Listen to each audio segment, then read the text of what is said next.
Zara stood in front of the mirror, watching her skin flicker like a broken light bulb. The other girls her age had beautiful, steady patterns that glowed across their bodies, soft blues when they were calm, warm golds when they were happy, gentle, purples when they felt love. But Zara's patterns never stayed the same.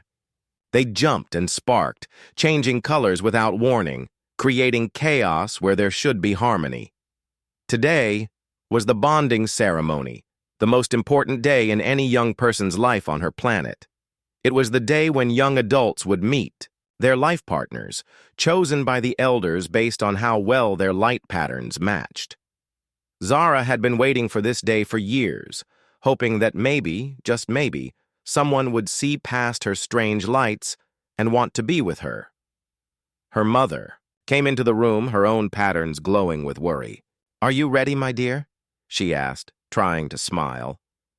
But Zara could see the concern in her mother's flickering lights. Even her own family sometimes looked at her with confusion, wondering why she couldn't just make her patterns behave like everyone else's.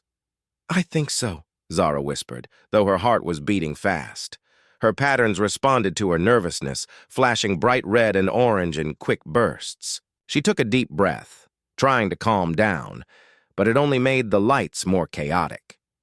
The ceremony hall was packed with hundreds of young people, all dressed in their finest clothes. The room was filled with a soft, beautiful glow from everyone's, steady light patterns. Zara walked in, and immediately she felt different. Her erratic lights stood out like a siren in the peaceful atmosphere. The first young man she was introduced to was called Kale. He was handsome, with perfect silver patterns that moved like gentle waves across his skin. When he saw Zara, his expression changed immediately. His lights shifted to a pale yellow, the color of confusion and discomfort. I'm sorry," he stammered, taking a step back. "But your patterns, they're so wild. I can't even tell what you're feeling. How could we ever connect properly?" He walked away quickly, leaving Zara standing alone. The second match was even worse. A girl named Lyra actually gasped when she saw Zara's lights up close. "It's like looking at a storm," she said to her friends, not caring that Zara could hear. "How did the elders even think we could be compatible? Her lights are giving me a headache." One after another, potential partners were brought to meet Zara. Each reaction was the same: surprise, confusion, and then rejection. Some were polite about it, making excuses about not being ready or wanting to meet other people first. Others were more direct, openly staring at her chaotic patterns and shaking their heads. "She's obviously sick," one young man whispered to his friend. "Those patterns aren't natural. What if it's contagious?" "Maybe it's a curse," another person suggested. "My grandmother always said that wild lights were a sign of bad luck." Zara felt each comment like a physical blow. Her patterns became more frantic with each rejection, which only made things worse. The more upset she got, the crazier her lights became, and the more people stared and whispered. Finally, Elder Deeren approached her. He was an old, respected member of their community, and his patterns glowed with the steady gold of wisdom and authority. But when he looked at Zara, even his lights dimmed with disappointment. "Child," he said gently, "perhaps it would be better if you returned home for today. The ceremony is meant to be peaceful and harmonious, and your condition is causing distress among the others." Zara felt her world crumble. "But Elder Deeren, I've waited for this day my whole life. There must be someone who can accept me." The elder's patterns shifted to a soft blue, the color of sadness. "I'm sorry, child, but the patterns don't lie. They show our true nature, our compatibility with others. Yours are different. Perhaps you're meant for a different path." With tears in her eyes, Zara ran from the ceremony hall. Behind her, she could hear the murmur of voices and see the relief in people's patterns as the chaotic energy she brought finally left the room. At home, her parents tried to comfort her, but Zara could see the worry in their own lights. Her father's patterns flickered with frustration, not at her but at the situation. Her mother's lights pulsed with deep sadness. "Maybe we should take you to the healers again," her mother suggested.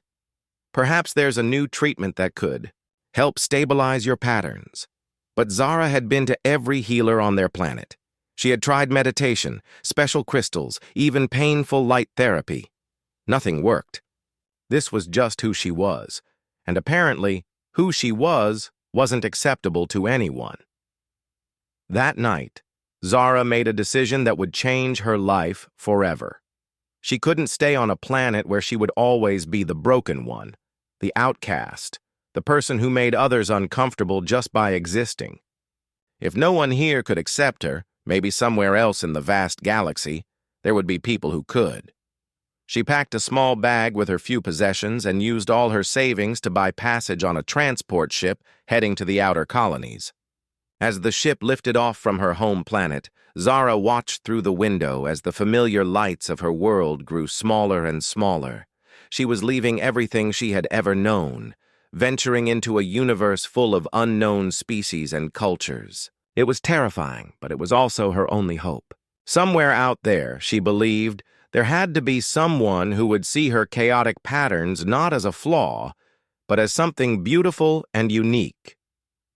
The transport ship was filled with travelers from different worlds, but Zara kept to herself, hiding in her small cabin and trying to keep her patterns as dim as possible. She didn't want to face more rejection before she even reached her destination.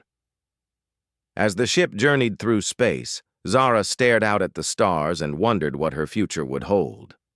Would she find acceptance among strangers that she couldn't find among her own people? Or was she destined to be alone forever, carrying her chaotic lights through a universe that would never understand her? For now, all she could do was hope and keep moving forward, one flickering light at a time. After 3 long weeks traveling through space, Zara finally arrived at Nexus Station. She pressed her face against the transport window and gasped at what she saw. The station was massive, like a floating city among the stars. Ships of every shape and size docked at its many ports, carrying beings from across the galaxy. As she stepped off the transport, Zara felt a mix of excitement and terror. The station's main corridor was buzzing with activity. Tall, crystal-like beings walked alongside creatures that looked like living shadows. Some aliens had wings, others had multiple arms, and some seemed to be made entirely of light. For the first time in her life, Zara wasn't the strangest-looking person in the room. Her patterns flickered with hope as she approached the station's job center. Maybe here, among all this diversity, someone would give her a chance. The clerk at the desk was a blue-skinned alien with 4 eyes, each one blinking independently. "I'm looking for work," Zara said nervously. "I can do cleaning, serving food, anything really." The clerk's 4 eyes focused on her, taking in her chaotic light patterns. "What species are you?" he asked, his voice sounding bored. "Luminary," Zara replied, trying to keep her patterns as steady as possible. "Luminary, eh?" The clerk pulled up some information on his screen. "It says here your people have stable light patterns. Yours look broken. Are you sick?" Zara's heart sank. "No, I'm not sick. I was just born different." The clerk made a disgusted sound. "Different doesn't pay the bills, sweetheart. Most employers want luminaries specifically because of their beautiful, steady lights. You'd just confuse customers." He waved her away. "Next!" Dejected, Zara wandered through the station's marketplace. She saw a restaurant run by the crystal beings she'd noticed earlier. Their bodies made beautiful singing sounds when they moved, like wind chimes in a gentle breeze. She approached the manager, hoping they might be more understanding. "Please," she said, "I'm a hard worker. I'll do anything."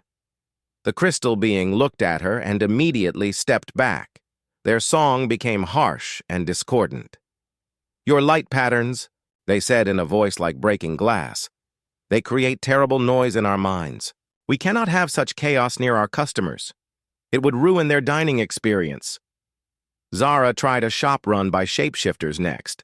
These amazing creatures could change their appearance at will, and she thought they might appreciate someone who was different.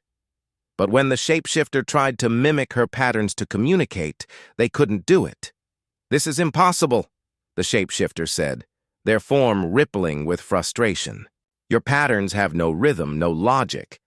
How can we serve customers if we can't even understand what you're trying to say? I'm sorry, but you're unemployable." Day after day, Zara faced the same rejection. The telepathic aliens said her chaotic patterns gave them headaches. The energy beings claimed she disrupted their natural flow. Even the garbage collectors said her lights would distract them from their work. With her money running out, Zara couldn't afford food or a place to sleep. She found herself wandering the station's lower levels, where the lighting was dim and fewer people ventured. The maintenance tunnels were warm and quiet, and gradually she made a small space for herself behind some old machinery. She wasn't alone down there. Other outcasts had found their way to the forgotten corners of the station. There was Grix, a former warrior whose species had cast him out for refusing to fight. His huge frame and scarred appearance scared most people, but he was actually gentle and kind. Then there was Pip, a tiny creature whose species was known for their intelligence, but she had been born with a learning disability that made her different from her people. "Welcome to the Reject Club," Grix said with a sad smile when he first found Zara crying in the tunnels. "Don't worry, we look out for each other down here," Pip nodded enthusiastically. "Up there, they want everyone to fit in perfect little boxes. Down here, we can just be ourselves." The three of them formed an unlikely friendship. They shared whatever food they could find, told stories about their home worlds, and comforted each other when the loneliness became too much. Zara learned that every species had their outcasts, their misfits, their unwanted ones. But even among the rejects, Zara sometimes felt alone. At least Grix and Pip looked normal to other species. Her chaotic light patterns marked her as different wherever she went. She couldn't even turn them off or hide them like the others could hide their differences. One evening, as she sat in the tunnels watching her patterns flicker sadly in the darkness, Zara wondered if she had made a terrible mistake leaving home. At least there, she had her family who loved her despite everything. Here, she was truly alone, living like a ghost in the shadows of a busy station where thousands of beings went about their lives above her head. "Maybe I am broken," she whispered to herself, watching her lights dance wildly as her emotions spiraled. "Maybe there really is something wrong with me." Grix overheard her and sat down beside her. "You know what I think?" he said in his deep, rumbling voice. "I think the universe is full of closed-minded fools. Just because they can't understand, something doesn't make it wrong." Pip joined them, her small form barely visible in the dim light. "My grandmother used to say that the most beautiful flowers are often the ones that grow in places where they're not supposed to. Maybe you're just blooming in the wrong garden." Their words helped a little, but Zara still felt the weight of constant rejection. Every day that passed made her feel smaller, more convinced that she truly was a mistake of nature. She started venturing out less, staying hidden in the tunnels where her chaotic patterns couldn't bother anyone. She didn't know that somewhere above, someone was about to discover her who would change everything. Someone who would see her flashing. Chaotic patterns, not as a flaw to be fixed, but as the most beautiful thing they had ever witnessed. For now, though, Zara remained in the shadows, just another lost soul in a galaxy that seemed to have no place for those who dared to be different. Dr. Chen had been working late in his lab again, studying the fascinating light patterns of different alien species. As a human scientist on Nexus Station, he was one of the few researchers dedicated to understanding bioluminescence across the Galaxy. While other humans found aliens intimidating or strange, Chen saw them as living works of art, each species creating light in their own unique way. He was packing up his equipment when his scanner started beeping wildly. The device was picking up an unusual energy signature somewhere in the lower levels of the station. Chen frowned at the readings. The pattern was unlike anything he'd seen before. Chaotic, complex, but somehow beautiful in its randomness. Curiosity got the better of him. Grabbing his portable scanner and a flashlight, Chen made his way down to the maintenance tunnels. The readings grew stronger as he went deeper into the forgotten areas of the station. He'd never been down here before, and he was surprised to find signs that people were living in these abandoned spaces. Following his scanner, Chen turned a corner and stopped dead in his tracks. There, sitting behind some old machinery, was the most incredible sight he'd ever witnessed. A young alien woman sat with her knees drawn up to her chest, and her entire body was covered in the most amazing light display he'd ever seen. Her patterns weren't steady like other luminari he'd studied. Instead, they danced and flickered like the aurora borealis back on Earth. Colors shifted from deep purple to bright gold to electric blue, creating waves and spirals across her skin. It was like watching the birth of stars or lightning frozen in time. "Oh my goodness," Chen whispered, not realizing he'd spoken out loud. Zara's head snapped up, and her patterns immediately flared bright red with alarm. She scrambled to her feet, pressing herself against the wall. "Please don't report me," she said quickly. "I'm not causing any trouble. I'll leave if you want." But Chen wasn't moving to call security. He was staring at her in complete amazement, his scanner forgotten in his hand. "Your patterns," he said softly. "They're absolutely incredible." Zara blinked in confusion. "What?"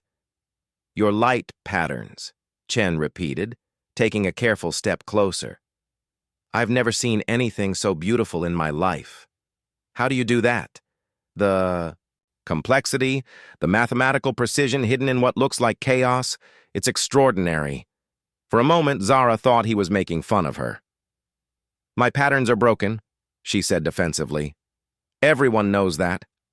That's why I'm down here instead of up there with normal people." Chen shook his head vigorously. "Broken? No, you don't understand. I study bioluminescence for a living. I've seen patterns from dozens of species, and yours are the most sophisticated I've ever encountered." He pulled out his scanner and showed her the readings. "Look at this data. Your patterns contain at least 3 times more information than a typical luminari. It's not broken. It's evolved." Zara stared at the scanner, not understanding the numbers, but seeing the excitement in the human's eyes. No one had ever looked at her patterns with anything but disgust or pity. "You're not afraid of them?" "Afraid?" Chen laughed. "I'm fascinated. It's like you're speaking in a language that's far more complex than anyone realizes. May I ask what happened to you? Why are you living down here?" Something in his voice made Zara feel safe. Maybe it was because he was human and didn't have the same expectations as other species. Or maybe it was the genuine wonder in his expression. Slowly, she told him her story, about the bonding ceremony, about being rejected by her own people, about trying to find work on the station and being turned away by everyone. Chen listened with growing anger, not at her, but at the situation. "They have no idea what they're missing," he said when she finished. "What they call broken, I call extraordinary. You're not less than other luminari. You're more." "But I can't control my patterns like they can," Zara protested. "They just do whatever they want." "So does a river," Chen said with a smile. "So does a galaxy. So does the aurora on my home planet. Some of the most beautiful things in the universe can't be controlled. That's what makes them beautiful." He sat down on an old crate, maintaining a respectful distance, but staying close enough to study her patterns. "Would you mind if I ran some tests? Nothing painful, just scans and measurements. I have a theory that your patterns might be how your species is supposed to evolve. Zara hesitated. What do you mean? Think about it, Chen explained, his excitement growing. Communication becomes more complex over time. Maybe your patterns are the next step, carrying more information, more emotion, more nuance than the simple patterns of your people. You're not behind them developmentally, you're ahead of them. For the first time in her life, someone was suggesting that her difference might actually be an advancement. Zara felt her patterns shift to a soft, warm gold, the color of hope. You really think that's possible? She asked quietly. I don't just think it, I believe it, Chen said firmly, and I'd like to prove it, if you'll let me. But first, are you hungry? When was the last time you had a proper meal? Zara's patterns flickered with embarrassment. I haven't had much food lately. Chen stood up immediately. Well, that's the first thing we're going to fix. I know a place that serves food from all over the galaxy. The owner is a friend of mine. He won't judge you for your patterns. As they walked through the tunnels together, Zara felt something she hadn't experienced in months. Acceptance. This human stranger saw her chaotic lights not as a curse, but as a gift. He spoke about her patterns the way others might describe. A beautiful sunset or a piece of art. Dr. Chen, she said as they reached the main levels of the station. Just call me Chen, he said with a smile. Chen, she corrected herself. Why are you being so kind to me? You don't even know me. Chen paused and looked at her seriously. Because I see something in you that you don't see in yourself yet, and because I believe that understanding and appreciating our differences, whether we're different species or just different individuals, is what makes the universe a more beautiful place. Zara felt her patterns pulse with a soft, steady rhythm, something that hadn't happened since she was a small child. For the first time since leaving her home planet, she felt like maybe, just maybe, she wasn't alone in the universe after all. Over the next few weeks, Zara's life changed completely. Chen had arranged for her to stay in a small guest room near his lab, and every day brought new discoveries. She would sit patiently while he ran his tests, watching in amazement as her chaotic patterns revealed their secrets on his computer screens. Look at this, Chen said excitedly one morning, pulling up a detailed analysis on his main monitor. Your patterns aren't random at all. They're following incredibly complex mathematical sequences. It's like your body is speaking in advanced equations. Zara leaned closer to the screen, trying to understand the colorful graphs and numbers. What does it all mean? It means you're not broken, Chen said firmly. You're evolved. Watch this. He played a recording of a normal luminari's patterns alongside hers. See how their patterns can show basic emotions: happy, sad, angry, calm. Yours are showing layers of feeling that shouldn't be possible. You're experiencing and expressing emotions in ways your species hasn't developed yet. As the days passed, Zara began to feel more comfortable around Chen. He never looked at her with pity or disgust. Instead, he watched her patterns with the same wonder that others might reserve for a beautiful sunset. His genuine fascination was helping her see herself differently. Tell me about your home, Chen said one afternoon as they shared lunch in his lab. What was it like growing up different? Zara's patterns shifted to a deep blue as she remembered. Lonely, she said quietly. My parents tried to understand, but even they sometimes looked at me like I was a puzzle they couldn't solve. Other children were afraid to play with me because their parents said my patterns might be contagious. That must have been incredibly hard, Chen said softly. The worst part was feeling like I was broken inside, Zara continued. Like there was something fundamentally wrong with me that could never be fixed. I spent years trying to make my patterns behave normally, but they never would. Chen reached across the table, not quite touching her hand, but close enough to show support. What if I told you that your patterns are actually more advanced than normal ones? That you're not behind your people? You're ahead of them? I'd want to believe you, Zara said, her patterns flickering with hope and doubt. But if that's true, why does everyone reject me?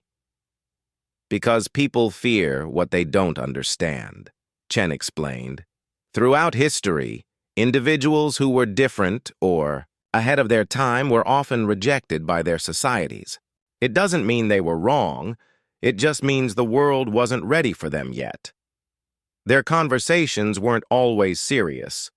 Chen loved to hear about different alien cultures, and Zara was fascinated by stories of Earth. She especially loved his descriptions of the northern lights, the aurora borealis that danced across Earth's polar skies. "It sounds like your patterns," she said wonderfully. "Random but beautiful. Chaotic but somehow perfect." "Exactly," Chen smiled. "And people travel from all over the world just to see the aurora. They don't think it's broken because it doesn't follow a set pattern. They think it's one of the most beautiful things in nature." Word of Chen's research began to spread around the station. Other scientists became curious about the luminari with the unusual patterns. Some came to observe Zara with the same clinical interest they might show any research subject, but Chen was protective of her. "She's not a specimen," he told a particularly pushy researcher. "She's a person, and she deserves to be treated with respect." The attention wasn't all positive. A group of conservative aliens who believed in strict species purity heard about Chen's work and didn't approve. They thought humans shouldn't interfere with alien biology, and they definitely didn't like the idea that Zara's defective patterns might actually be superior. One evening, as Zara and Chen were leaving the lab together, they found their path, blocked by 3 large, aggressive-looking aliens.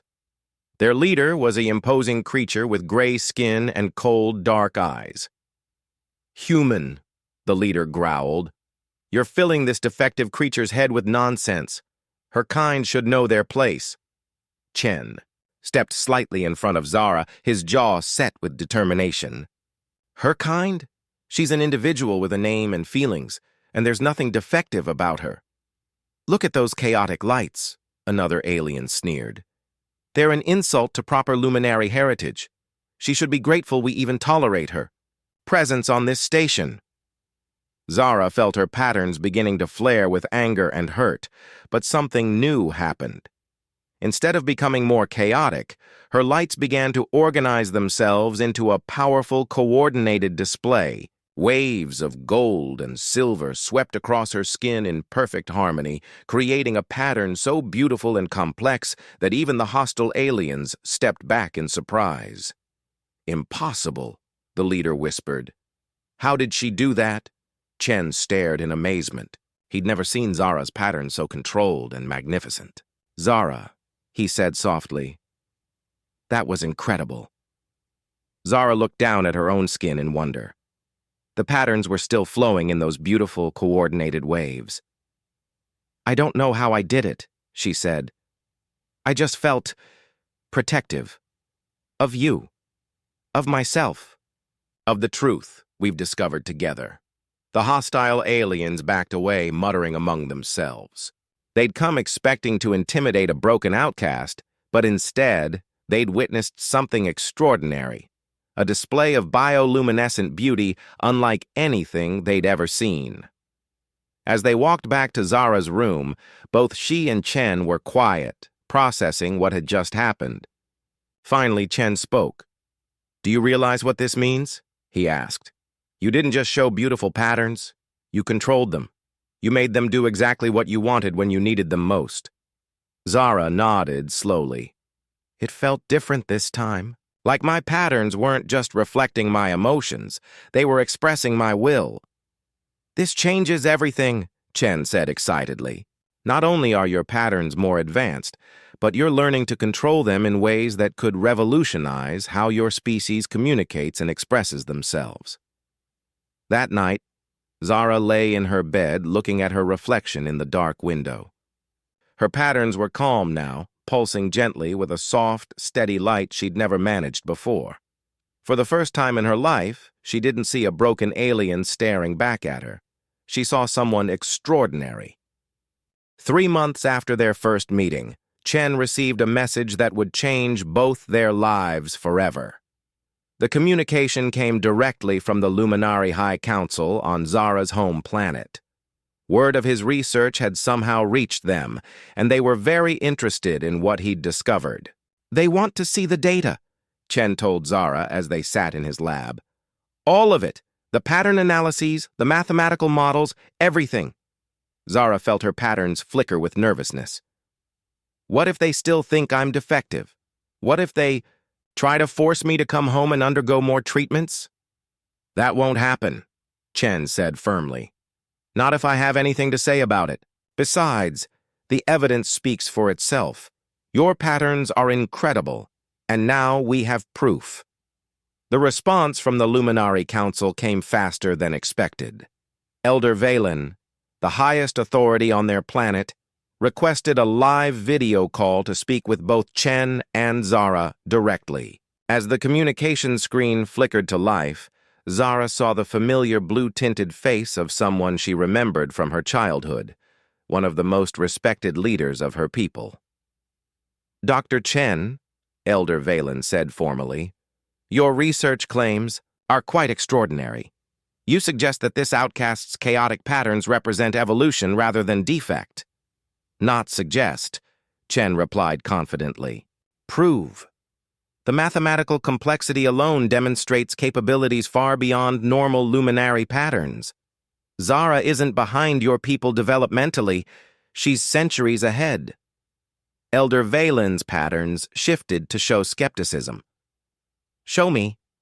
What happened next would be remembered on both planets for generations. Chen had Zara demonstrate her newly developed control over her patterns. She began with simple displays, emotions flowing across her skin in organized waves. Then she moved to more complex expressions, showing multiple feelings simultaneously in different areas of her body. Finally, she attempted something that shouldn't have been possible. She began telling a story using only her patterns. No words, just light. Her skin became a canvas, showing the tale of a lonely traveler finding friendship among the stars. The patterns formed shapes, showed movement, expressed concepts that normal luminary communication couldn't even attempt. Elder Valen's own patterns brightened with amazement. "This is unprecedented. How is this possible?" "Her neural pathways developed differently," Chen explained. "What your people saw as a disorder was actually her brain forming new connections that allow for more sophisticated pattern control. She's not just communicating emotion, she's communicating pure thought." Other council members joined the call, each one more surprised than the last. They asked Zara to demonstrate again and again until there was no doubt that they were witnessing something revolutionary. "We must have her return immediately," Elder Valen finally said. "She must teach our scientists, help our people understand this advancement." But Zara surprised everyone by shaking her head. "No," she said quietly but firmly. "I won't come back just because you've decided I'm useful now." The council members' patterns showed shock. No one refused a direct request from the High Council. "You cast me out," Zara continued, her patterns growing stronger and more confident. "You made me feel worthless and broken. You drove me from my home to live in hiding on a distant station. And now that you see value in my differences, you want me back?" Elder Valen's pattern shifted to show regret. We didn't understand. We made a mistake." "Yes, you did," Zara agreed. "But I found something better than your acceptance. I found people who saw my worth before it became convenient for them." Chen smiled proudly at her words. Over the months, he'd watched Zara transform from a frightened, self-doubting outcast into a confident individual who knew her own value. "However," Zara continued, "I'm willing to help, not by returning as your research subject, but by establishing something new. Chen and I want to create a research center here on Nexus Station, a place where luminari like me, the ones you've, labeled as defective, can come to learn about their abilities and feel accepted. The proposal was brilliant. Within weeks, other broken luminary began arriving at the station. Some had patterns that pulsed too quickly, others that were too dim, still others that showed colors that weren't considered normal. Each one had been rejected by their communities, and each one discovered that their differences weren't flaws at all. Under Chen and Zara's guidance, they learned to control and enhance their unique abilities. The research center became famous throughout the galaxy as a place where those who didn't fit in could find their true potential. Zara's own patterns had become stable and magnificent. She could now control them completely, creating displays of light that were truly artistic. But more importantly, she'd learned to see herself as beautiful, not in spite of her differences, but because of them. One evening, as she and Chen stood on the station's observation deck watching ships come and go, she reflected on how much her life had changed. "Do you ever wonder what would have happened if you hadn't found me that night?" she asked. Chen smiled. "I try not to think about it. It's too sad to imagine a universe where your light stayed hidden in those tunnels." "You saved me," Zara said, softly, her patterns glowing with gratitude and affection. "No," Chen replied. "I just helped you see what was already there. Your beauty was always real, Zara. I was just the first person willing to look close enough to see it." The research center had become more than just a place of study. It had become a symbol. Beings from across the galaxy came to visit, learning that differences should be celebrated rather than feared. The Luminary High Council had officially apologized for their treatment of pattern-different individuals and had begun changing their society's attitudes. But for Zara, the greatest victory was personal. She'd gone from being an outcast who believed she was fundamentally flawed to being someone who helped others embrace their own unique gifts. Her patterns, once a source of shame, had become a beacon of hope for anyone who had ever felt like they didn't belong. As she watched the stars through the station's massive windows, Zara's patterns pulsed with contentment. She was no longer the alien that everyone rejected. She was someone who had found her true beauty, not because someone else defined it for her, but because she'd learned to define it for herself. And that, she realized, was the most beautiful thing of all.